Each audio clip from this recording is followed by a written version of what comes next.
Hey YouTube, welcome back to Griffin Grills. I am Griffin and we're going to be showing you an easy recipe today. I'll have a link in the description below if you want to check that out, but it is super easy. All you need is cranberry sauce, chicken, maple syrup, little salt and pepper, and throw it on the grill. So let's go ahead and get started with trimming our chicken up. Alright, so here we are with 3 skinless, boneless chicken breasts. And this wasn't part of the recipe that I linked, but it's just my little flair that I'm going to add to it. I'm actually going to be injecting these chicken breasts with some orange juice. I thought the orange juice would pair well with the cranberry, and it'll help give the chicken a little bit of moisture.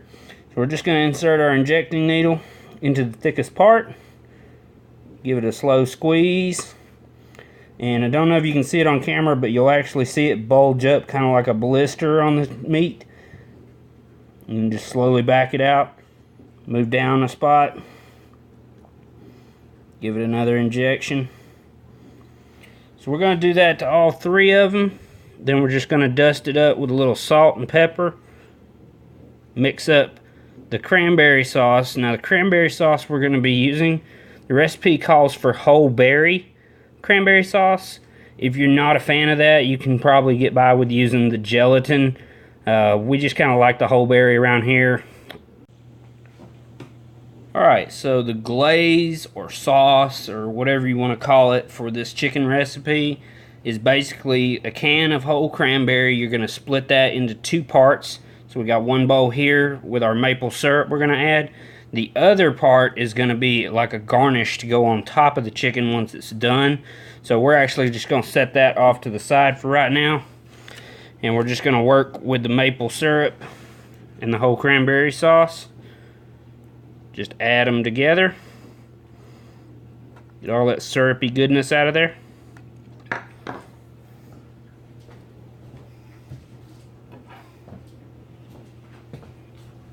And then just take a fork or a whisk and just mix it up real good.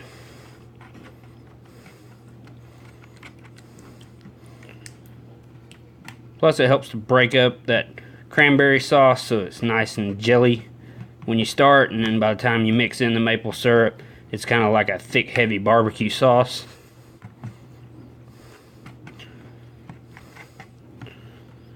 Alright, and then we'll brush this on the chicken as it's cooking. I'm going to go ahead and salt and pepper the chicken breast right now, and then hopefully when next time you see us, we'll be out at the grill starting to grill this chicken. Alright, so here we are out at the grill. I do apologize for the light, and the recipe that I read on calls for low medium heat. So we got our dampeners on the top and bottom closed about halfway off, and we're just going to oil down the grates to hopefully help the chicken keep from sticking to the grates while we grill it. Easiest way to do that is just take a paper towel, clamp it into your tongs, dip it in some vegetable oil, canola oil, olive oil if you want, any kind of oil to help keep it from sticking. I just use plain old vegetable oil. Alright, so now that we got our chicken that was salted and peppered and injected with our orange juice, we're just going to take our cranberry maple mixture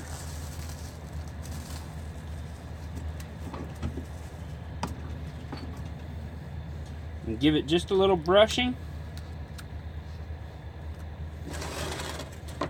Hopefully you can see that on camera.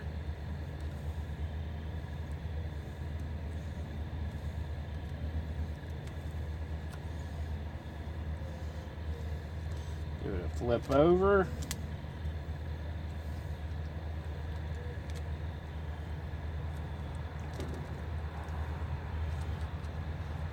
Alright, and we're just going to lay it on the grates. We've got our coals banked to one side, keeping us an indirect side here in case we need to move them over. And I do have the thickest part of the chicken breast closest to the fire end. So we'll just give that another coating and take some of those whole berries and drop them right onto the chicken.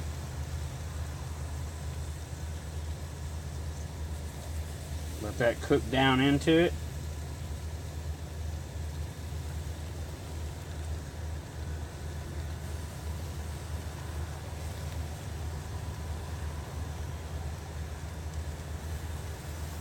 And one of the things that I found kind of odd with this recipe, I guess because you're trying to keep the heat to a medium temperature instead of a high temp, the recipe actually calls for us to shut the lid down.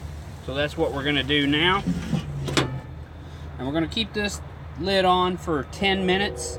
Then we're going to come out, flip the chicken over, rebaste it, and then let it go another 10 to 15 minutes.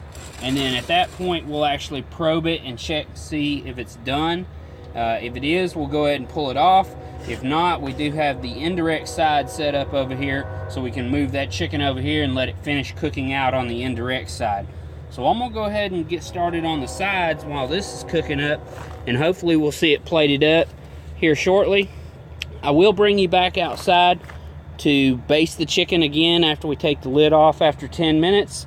So next time you see us, we should be flipping this chicken over. Alright, so here we are back outside. We're about to flip the chicken over and give it another basting with our cranberry maple sauce. And let's see what we got.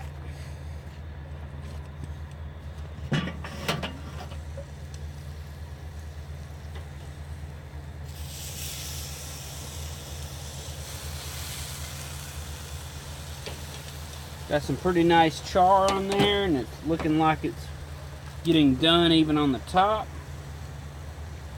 So we're going to go ahead and rebaste, leaving some of those whole berries on top. And make sure we hit those sides real good too.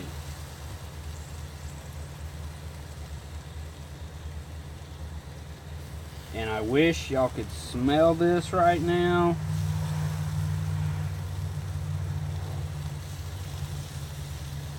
Smells like Thanksgiving.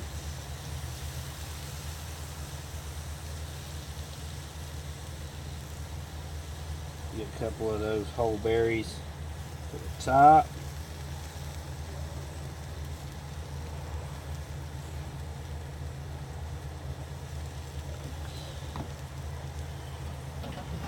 I'm going to close that grill back down.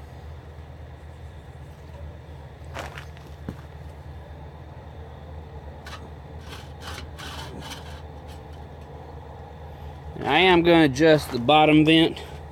It was at halfway open. Now we got it about a quarter of the way open. Top vents, we'll put them about a quarter of the way open as well. I did check the internal temperature of my pit using the probe thermometer that's inside connected to my ThermoPro unit, and it's running about 400 to 425 degrees inside the grill. That's directly over the fire, the chicken is, and the probe is actually off to the side on the indirect side. So give it about 15-20 degrees for error. It's actually probably running a little hotter than it should be, but like I said, the last time I fixed this recipe to get it to a food grade safe temp, I actually had to move it over to the indirect side anyways. So we're gonna let this roll for now. We'll come back and check on it in another 10 or 15 minutes, and hopefully it'll be close to done, and we should be inside getting it plated up, and I'll have a little end video for you for that. So stick around. Alright, we're back outside to check on our chicken now. I did take the lid off and probe it a while ago, and we were coming up about 160 to 165. So just to be on the safe side, we're going to open the grill back up, give it its last final basting.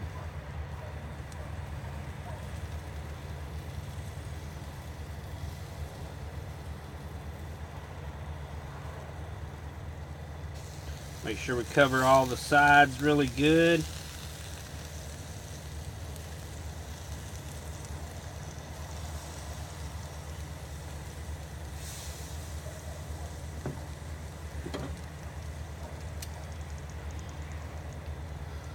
And that looks absolutely gorgeous.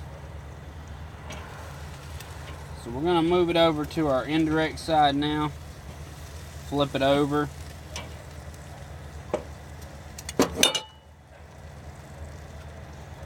Give it another basting. And we're not really worried about getting the berries on top now because we do have the extra cranberry sauce inside that we're going to actually use as a garnish. So all I want is all those juicy goodnesses from the maple syrup and the actual gelatin of the cranberry sauce.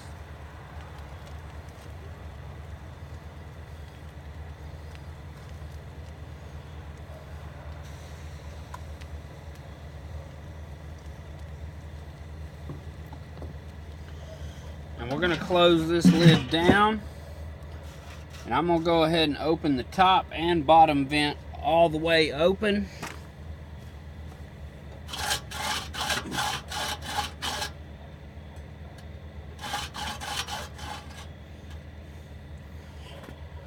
Try to get as much airflow coming through this Weber as we can. And just in case you were wondering, what temperature the pit was actually running at, I've been monitoring it on the remote unit, and we've been somewhere between 400 and 430 range. So that's a good little setting to go on.